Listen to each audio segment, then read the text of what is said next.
Hey there, welcome to the garage and part 2 of my custom welding cart that I'm building. Hopefully I'm going to get it finished up today. It's super hot, so I'm going to turn the mic off and just run some fans, listen to some music, and try to get the work done as quick as I can because it's way too humid to be out here too long. So stick around, let's see how this turns out.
haven't figured out exactly how I want to use these, but this is the general idea, right? I built these catches on the side to hold all my hoses and lines, and I was using as much scrap around the shop as I could, so I had some leftover 2-inch pipe. It's super duper heavy duty, but it rounds it off in there so I don't have any sharp edges that these lines are laying on.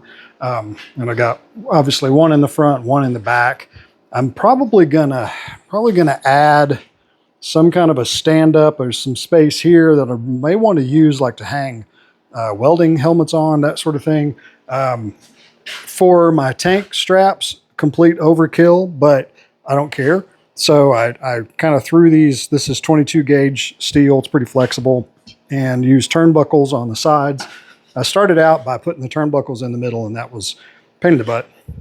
I don't have to move them often, but when I need to remove the tank in order to go get it filled, I just undo the turnbuckle, take the strap off, and the tank comes off. So, but those are nice and secure. This one could be a little tighter, but it'll do. I'm not going to run a race with this thing, but there you go. The Mad Max welding cart is in action. So it holds the welder and the plasma cutter, and I've got tons of space. I'm gonna do maybe a shelf and put my my little accessory little boxes on there. I don't know, something like that.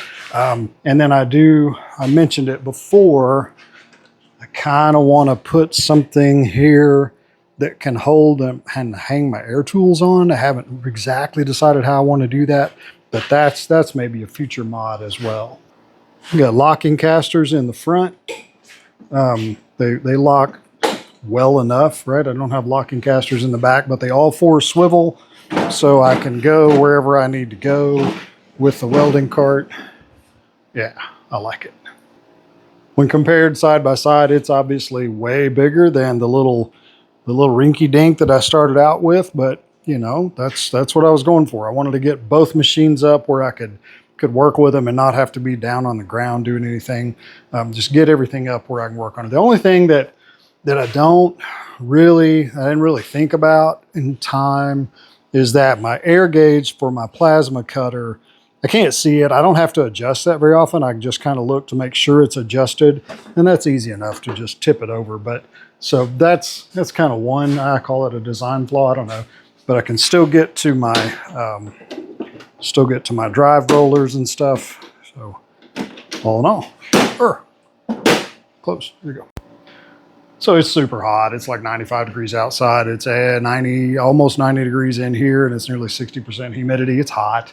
I'm about done. So I'm gonna stop for the day. Like, subscribe, all that jazz if you want to. And if you don't, then I'm sorry. Thanks for playing. Thanks for hanging out anyway. And I hope you guys have a great day, and I'll see you on the next one.